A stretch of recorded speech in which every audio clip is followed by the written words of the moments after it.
Tries the deep back of the eye, and it's Montgomery with the ball. And with the room to go, Montgomery might go. Wilbert Montgomery, touchdown, Philadelphia.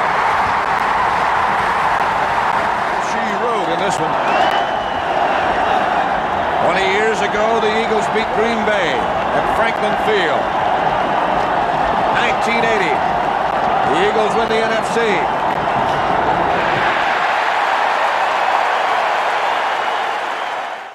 All right, ladies and gentlemen, we are happy that our guest was able to figure out some of the technical stuff, and he's here with us now. We're thrilled to have former Eagles running back, also Detroit Lions, second all time on the Eagles rushing list. Also was an NFL coach for the Rams, the Lions, the Browns, the great Wilbert Montgomery. Welcome to the show, Wilbert. Thanks for joining us. Thank you, Jason. I mean, all those accolades you gave me, that take that grade out of there. Well deserved, sir. Well, we appreciate you coming on, and all three of us are connected to South Jersey in one way or another. Me growing up in South Jersey, watched a ton of Philadelphia Eagles football as a kid. I remember being out in my backyard, running around pretending to be you sometimes. And I also just remember the NFC East being fiercely competitive. It was such a great division in football. What was it like playing in the NFC East back in the late 70s and the 80s? And was any one of those teams more of a rivalry than the other, or were you guys all just kind of rivals? Yeah, I think we all was kind of rivals, but you know, the what made it devastating to each team to play one another is the love-hate relationships, because it's such a bond between all the teams. Especially I'm saying all the teams. Let me just say this: Washington and New York, there was a tight bond, and sometimes it was St. Louis Cardinals before they, changed everything. Right. But everybody hated the Cowboys. So that love still is still there today. Nobody loved the Cowboys. So and I used to always wonder, how did the Cowboys get so many fans in the Delaware Valley? Yeah. Yeah. That brand is far reaching, that's for sure. Go ahead, Britt. So, as you can see, I'm the Eagles fan here. Family is from Philadelphia. Family is born and raised in Philadelphia. I moved to South Jersey as a very young person. So my parents are like, Wilbert Montgomery? Oh my gosh. So, but I have a more specific question for you. Your performance in the 1980 NFC Championship is known to be legendary here in Philadelphia. I don't care about the world, as we only care about what's going on here in Philadelphia. What was it like? And I had to ask you this. What was it like to beat our arch nemesis, those Dallas Cowboys? Well, I'll tell you this here, and and it's funny because that game we played and we beat the Cowboys, I had received a concussion the week before. And I did not practice the entire week prior to playing the Cowboys. So that first play that I went into the game and ran and broke that run, I had no knowledge of that play. Wow. Actually, I went to the left side of the offense when the play was supposed to be on the right side. So I wasn't supposed to be in the game. So when that run happened, it's just, the hole just opened like Moses had picked up, split the Red Sea. And I just turned back right, and I just burst through there. And I said, once I got out there, I wasn't going to let nobody catch me. Mm-hmm. But it was a great feeling. I had a concussion prior to that week before we played the Minnesota Vikings. And it was just one of those things that I was knocked out, and I wasn't supposed to play in that game. Wow. And I know Philadelphia loves you forever. As long as you beat them Cowboys, we don't care about any other teams. You beat them Cowboys, you are forever great in our books. But speaking of the Philadelphia fans, I have to ask you about the fan base. because they're very passionate. Yes, And they are. it was said that I've seen different interviews with Jaws and those your former players, and they say you were a very, very quiet guy. They say you were very quiet. So how was it playing in front of such a passionate, I'm gonna be honest, I'm part of this fan base, rowdy fan base in Philadelphia? You know what? That the first and foremost, I cannot go without saying I was a country boy. Being a country boy, you don't talk too much. You don't say too much. You just a yes sir, no sir guy, and Mhm. and that's the way I was. And I thought the less I say, the more attention I would get. But then wanted to play good, and when I played good, I was seen to draw more attention to me. So I didn't want to lose my job, so I just kept playing and tried to talk as less as I could.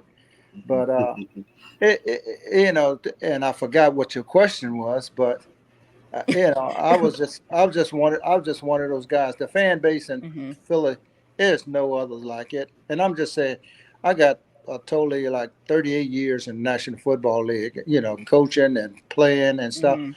And I've been to all the stadiums, and I've been, you can say all of them. There's nothing like Philadelphia. Philadelphia got the best fans, even the most knowledgeable fans.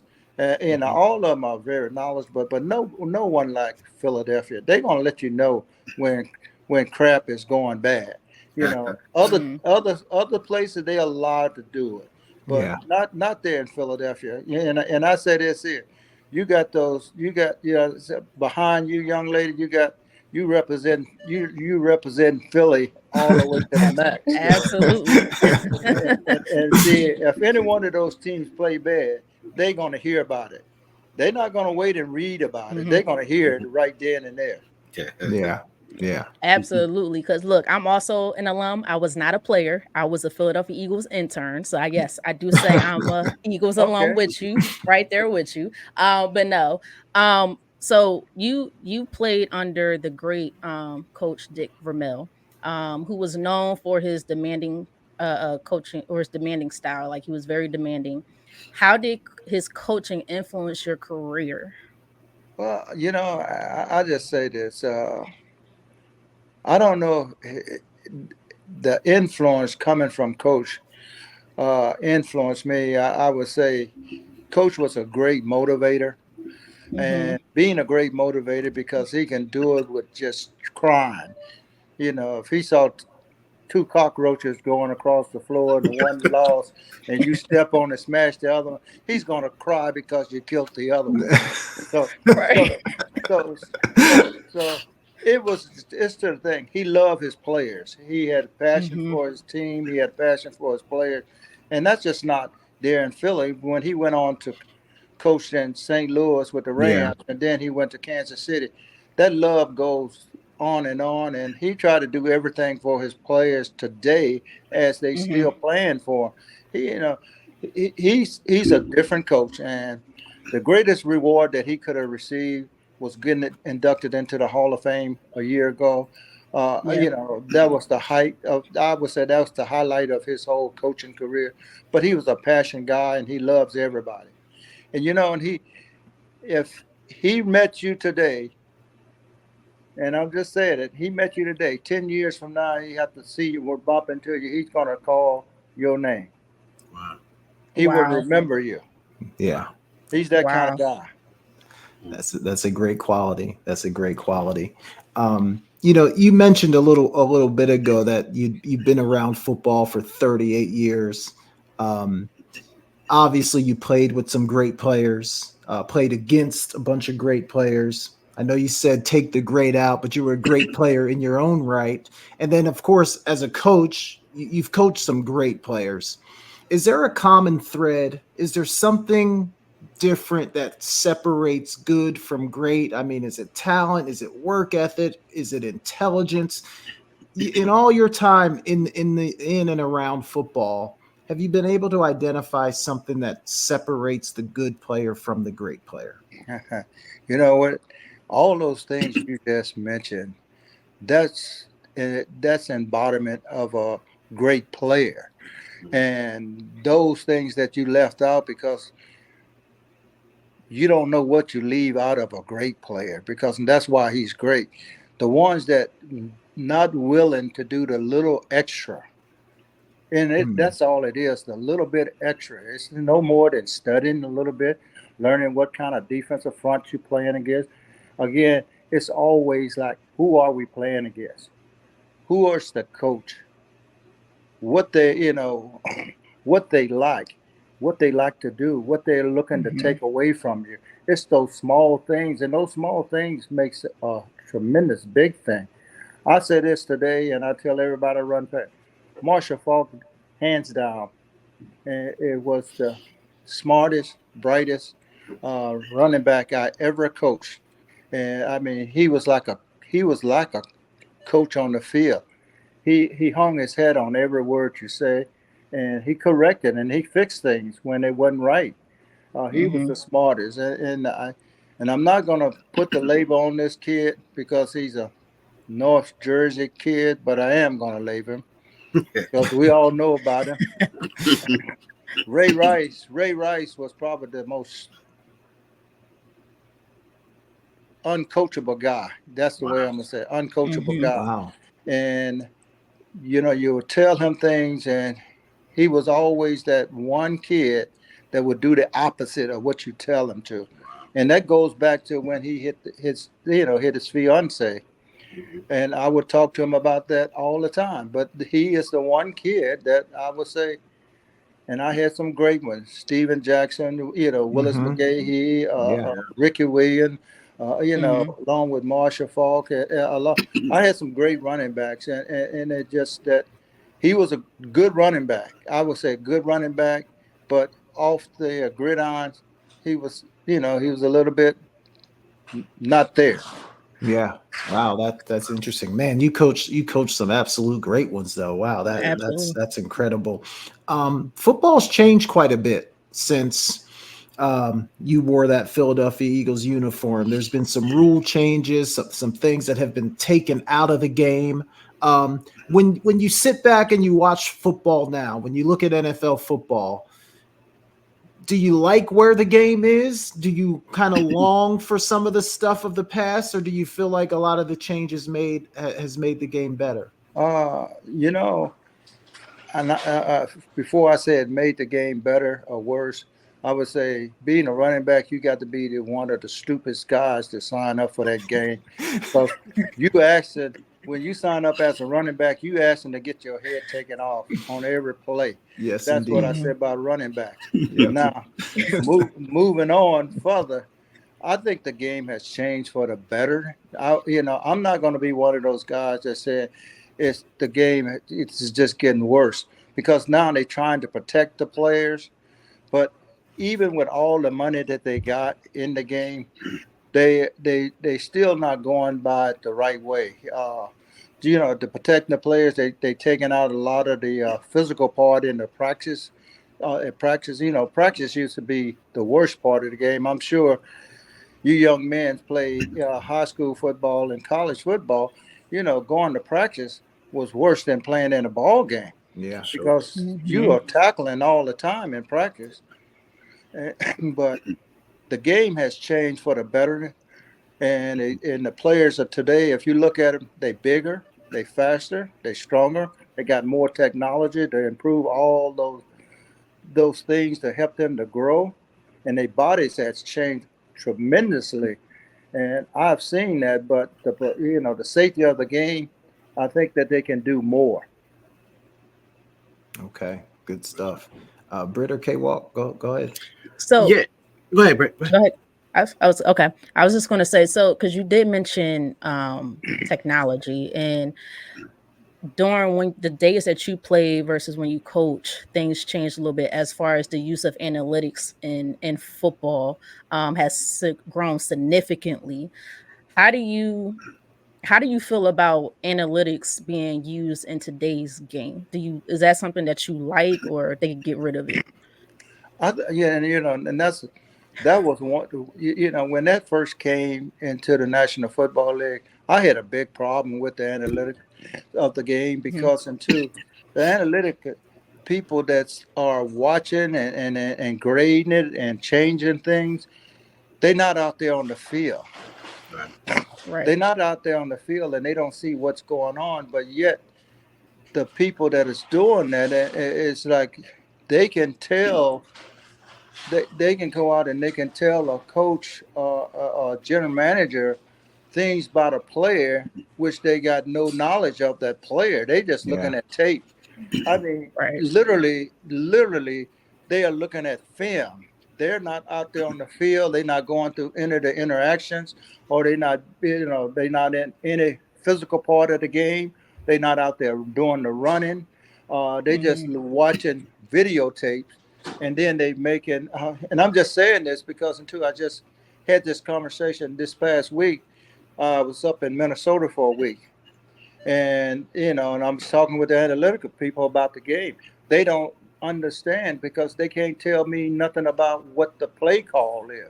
They don't know anything about form tackling, those things. It was just, to me, crazy. Now the good thing about it, they very smart, they very intelligent, and they very savvy. But I think in terms on, they need to get more and more engaged with the coaches about those positions that they evaluate, so that they can make better judgments and comments on individual players. And I'm just saying it because two people can be the same. Two people can be at the same level. And this is the part I hate about the analytical. And I'm just going to say it. I'm from the South. You from the North. They already done put a grade on me because I'm coming out of the South versus coming out of the North. So it's those grades, they just don't add. It just don't add up right when they do certain things. They look at, and I'm saying, being in the Midwest versus if you're a DB in the Midwest versus a DB coming out of Texas or the state of Georgia, Alabama, they're gonna have a higher grade because they're looking for foot speed, quickness, explosion. So it goes like winter months up north, you inside, Right. you outside longer down south, so you're gonna get more run time down there. It gets a little crazy. Yeah. Sorry about that, guys. No, you're good. That's a You're great good. answer. That's a great answer. Learn something. K-Walk, did you have a question? Yeah, I just wanted to ask you about the the Hall of Fame was just a few weeks ago, and I know right now you're in the Philadelphia Eagles Hall of Fame, and you're in the College Hall of Fame as well, and I'm starting to see some of these players starting to be recognized, the older players. Now, have you heard anything? Can you speak on that? What are the chances? Are you getting that knock on the door, if you will? Are you hearing anything about that? Well, yeah, for me, I don't think I ever get the knock on the door for the National Football League Hall of Fame because the way they do it now, everything is about stats. Okay.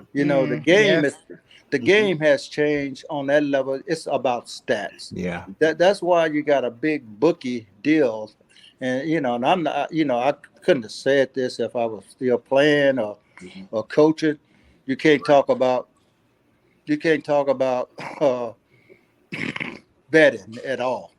Right. And I frown upon it, because every morning at 7:00 we meet. We talk about the players that are hurt. We talk about the players that are possible, maybe, doubtful, questionable about playing. And we can have that meeting at 7:00. And by 12:00, Vegas got all that information. And they get to set the spreads on everything. So Gotcha. I used to question that and stuff. How did they get the information when we just got the information and we're not expecting a guy to play and they already know the guy's not going to play? So and getting back to your Hall of Fame deal, like I said, I don't think I make it to the Hall of Fame because it's all about stats now today, and that is a popularity thing right now, and they can put whoever they want in it, but I just think in terms of it's a game of football, and I feel when a guy go in and he representative of your team, I think you should go in, just be a part of them and be there. It's a fellowship, brotherhood, and stuff like that. That's good enough for me. Yeah. All right, great stuff This there. is And just one last question from me. okay. So kind of a fun question. How often do you get asked, is David Montgomery your son? Do you get to ask that at any? You get asked that? Yeah, I get asked that a whole lot. And I'm gonna tell you that it's a whole lot of Montgomerys and stuff like Yeah. that, Mhm. and we are spread it all over the country. But no, he's not my son. Sure. Uh, he's not my son. He's in the family, but my youngest son is Okay. still, he's coming out this year, and he's going to try to hoping that he make it as a defensive back in the Okay. National Football Okay. League. Nice. All right. I just have a couple more questions because we got to take it back to the Philadelphia Eagles and your days, because I don't care about the National Hall of Fame. Philadelphia, Gotcha. Yeah. you in the Philadelphia Eagles Hall of Fame. That's all that really matters to us over here. Okay. But no, I just want to know, because you played with. So I have a couple questions. When you first came into the NFL, was there a particular player or coach or whoever just may have took you under your wing to show you how things are, or you know something like that, You mentored know, you? yes, and my first coach, and I take my hat off to him, and was Johnny Rowland. Johnny Rowland. He had just left Notre Dame, and he had spent a year with the Eagles when I got drafted by the Eagles. But Johnny had played in the league 8 years, and he was a running back for the St. Louis Cardinals at that time. He was a first round draft pick. He was a two-way player back in his day. But Johnny, he's the one that told me that, hey, the game is bigger than college, Hmm. and it's faster than college. He said, but you can be the fastest guy in the world and still be slow at playing this game. He said, so things are going to move fast. He said, you're just going to have to slow yourself down and see everything. He said, when you start to Right. see everything, when you start to see everything across the field, he said, now you'll start to get it. See, because in the game as a running back, which they trying to take out of the game today, Hmm. uh, the running back, they won't say it. They won't say it, and I get mad every week because those quarterbacks that are now, which Tom Brady will be another one that's going to be in the booth up there.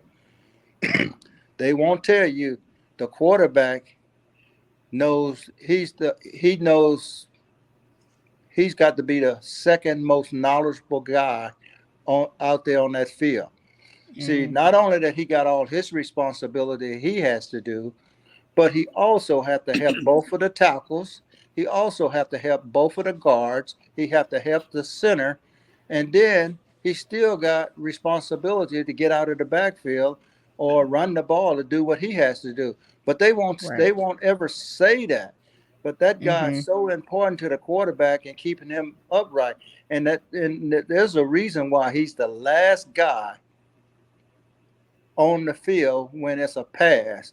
He's sitting at the deepest depth because so he gets to see, and we call it searchlight. He gets to see from his left to his right, back from his right to his left. He has to scan the field. We hear the Hmm. word scan all the time on the football field, but they're not telling you who is scanning and what he's scanning for. So he has to have both tackles, both guards in the center, and then he still got his own responsibility. He got linebackers and all the secondary guys on his plate. Wow. And then my next question is, when you came or when you played for the Eagles, how was it playing with another Philadelphia Eagles legend, quarterback Jaws? How was it playing for Jaworski? You know Playing what? with. Jaws was a fun guy, and I take my hat off to Ron. He have stayed in the area, and he have done great things for, the Delaware Valley, and his golf tournaments. I Yeah. mean, he makes a lot of charity money and raising money. Ron, Ron has always been a guy that gave from his heart. And Ron, he's one of those players. If he don't have anything good to say about you, he won't say nothing. He would just say no comment. If he had to, no comment. And that's a good trait to have. If you just say no comment, no matter how you feel about a person, he just chuckled it off or move on. But Jaws was unbelievable. And not only that he was unbelievable, but the guy he was throwing to, Harold Carmichael, was another great one. Yes. Absolutely. Those two teammates, they are super, and I rate them 1 and 1A. I won't say which one is the 1A, which one is the 1, but I put them both right there together. If okay, so excluding yourself, you can't include yourself. Who are your top 3 running backs in Philadelphia history? Oh, it's no brainer. Yeah, and again, like I said, I'm always go back to the old school guys first, because when they say they paved the way. I'm gonna go with Steve Van Buren. I have to go there, and as much as he won't claim it, I think he's a brother. I think when you look at the pictures and you stare at him, you just gonna say, "There's no way he's not a brother." Plus, he's from down there in Beaches Town, that Louisiana. So we don't know what's going on back then in that day. So he's a brother. And then I'm gonna go with those other. I'm gonna go with those other 2 guys. I'm gonna go with Brian Westbrook. He's unbelievable. He's unbelievable good, but he's not my number 2. My number 2 guy is Shady. Shady is the closest thing. People like to say Barry Sanders. I say he's the closest thing to Gale Sales. I mean, the way he runs the ball, the way he has carry the ball with one hand out there hanging out. But he's one of those guys, and I say it like this: you may not remember this, young lady, a phone booth. Have you heard seen a phone booth? On a very early end of my lifetime, but yeah. Okay. I'm gonna say this about Shady. He can make 11 guys miss him in a phone booth. Good, great. He's that good. Stop and go, change direction, and reverse the field on you. He's unbelievable. Yeah. Wow. So Steve Van Buren 1, Shady 2, and Westbrook 3. 3, yes. That's some good stuff. Good list. That's a nice list. My last question for you. I don't know if you follow today's football as far as the Philadelphia Eagles. If you do, if you could speak to it, I guess just what are your thoughts on that current roster, if you're able to? Well, I think the quarterback has to always be the leader of offense, not the defense. He's the leader of offense. I think he's doing too much lip service right now. Too much chin music coming out of his mouth. He got his money. Just be quiet, take coaching, and play the game. Because if you look at it, in spite of Kevin Moore coming in there, you still got to say, as much as you hate to say something about the Cowboys, when he was with Dak Prescott, their passing game was on. Right. And see, he's so used to at this point here, because he ran RPOs in college and stuff like that. That's what happened to him the last 6 games of the season, or 7 games of the season. Everyone done caught up with the RPOs. So you got to get into the drop back passing, the quick passing, out of the pocket passing, rollouts and nakeds and boots and play action passing. And then you can throw for 4,000, 4,500 yards. Wait till you throw for that, and then, because it is a passing league, so he need to be quiet. But yes, and just take coaching. Now that's him. But bringing Saquon in, they added another weapon by giving him Barkley. That should help him out a lot, because now you got not saying that the guys you had there before, what's his name last year?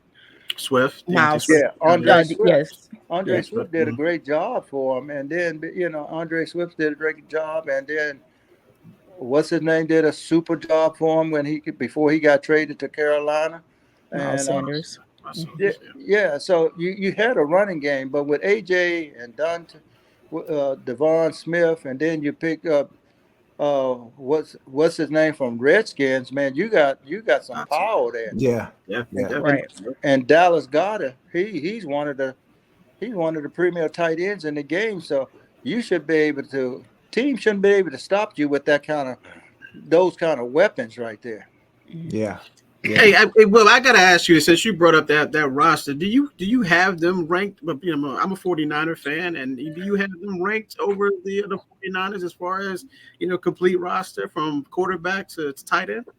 I would not put them over 49. See, Shanahan and I, we work together, so I understand Shanahan offense, very well. And Right. if the Philadelphia Eagles can take a page out of that, then that's why I went to drop back passes, the play action passes, the run action, the boots and the naked. That's 49ers. Okay. See, and when you got a running game, now Barkley can be just like McCaffrey. So when you can utilize that and run it, run them right together, you are setting yourself up for a high power game. But no, I think in terms on Shanahan, he's got the secret sauce to what makes a great offense. And you got a lot of copycats out there that trying to do it, but they don't get it yet. Right. They don't follow the script. And I mean the 49ers, I know Kyle wants to win a Super Bowl so bad because his dad won too, but it's I mean if this not the year, I don't think he would he ever get back there again because I agree. It's hard to keep those kind of Arsenal as your weapons, but he got the best offense and didn't do it last year. It's going to be tough to do it this year because when the players get older, then they're more susceptible to injuries. Yeah. Right. Yeah. Right. Yeah. Great stuff. Well, hey, Thank you. Appreciate this has been a lot of fun. One more question, then we'll let you get out of here. But like you said, you've been in the game 38 years, a player, a coach. Do you have a memory, like when you look back over your time in football, whether it's a teammate, a game, coaching a player, is there one memory that kind of sticks out to you as a great memory from all your time in the NFL? Yeah, I have two, but one I want to just because until I have two, but when I came into the league, I was at all when I walked up and saw a guy on the team that was 6'8", like Harold Carmichael. Yeah, I said, and a guy that can run and catch balls with one hand, like he gets that. I seen that every day. So then it got away. Like I said, that's nothing special now. But the special thing that I was gonna say is today is that a guy that played in Tennessee, and then he came there and played in Philadelphia by the name of Javon Curse. Yes. The freak. Yeah. The freak, yeah. See, you hear so many times the guys on television, they talk about what? The back shoulder throw. Well, I call him the guy that invented he's the reason why they call it the back shoulder throw, because in Super Bowl 34, he was about to sack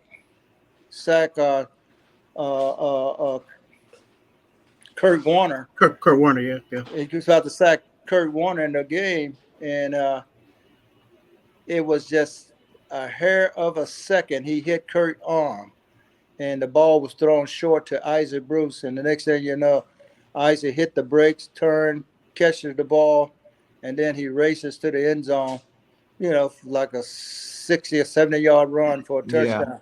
Yeah. And I said that started the back shoulder throw, because when we was in Baltimore, and I'm saying we with John Harbaugh coaching for all those years, Yep. Yep. we major in the back shoulder throw. That Wow. that became a thing on the practice field on a daily basis. Wow. That's awesome. Awesome. Yes. Well, Wilbert, we can't tell you how happy we were to be able to get you on. Indeed. I loved going down memory lane with you and all the great wisdom and stories that you shared.